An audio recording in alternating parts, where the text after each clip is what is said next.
18 डिसेंबरला बिडकीन परिसरात 2 गटात तुंबळ हाणामारी झाल्याची घटना समोर आली आहे। एका गटानं दुसऱ्या गटावर तलवार, कोयता आणि लोखंडी रॉडनं हल्ला केला। हल्ल्यात 3 जण जखमी झालेत। या प्रकरणी दोन्ही गटाकडून कोणताही गुन्हा दाखल करण्यात आला नाही। मात्र या घटनेचा सीसीटीव्ही व्हिडिओ समोर आला असून व्हिडिओ सोशल मीडियावर वेगानं व्हायरल होत आहे।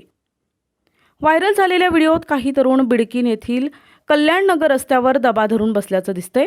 यावेळी घटनास्थळी 2 तरुण दुचाकीवरून दाखल झाले तेव्हा दबा धरून बसलेल्या गटानं अचानक त्यांच्यावर हल्ला केला। तलवार, कोयते आणि लोखंडी रॉडनं मारहाण करायला सुरुवात केली। यावेळी दुचाकीवरील तरुणांनी तातडीनं दुचाकी घटनास्थळी टाकून पळ काढला आणि समोरच्या दुकानात शिरले।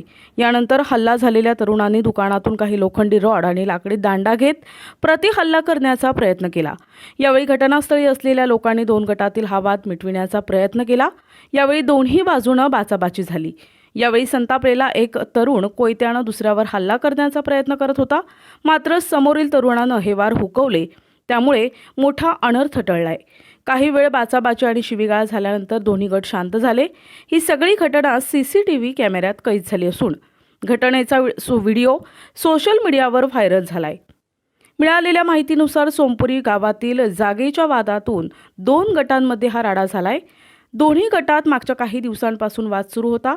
गुरुवारी हा वादाचं रूपांतर हाणामारीत झालं। या घटनेत 3 जण जखमी झालेत। मात्र अद्याप दोन्ही गटांच्या वतीनं कोणताही गुन्हा दाखल झाला नसल्याची पोलिसांनी माहिती दिली आहे।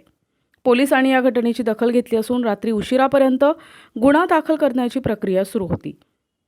प्रतिनिधी अलीम शेख, NTV न्यूज मराठी, बिडकीन, छत्रपती संभाजीनगर।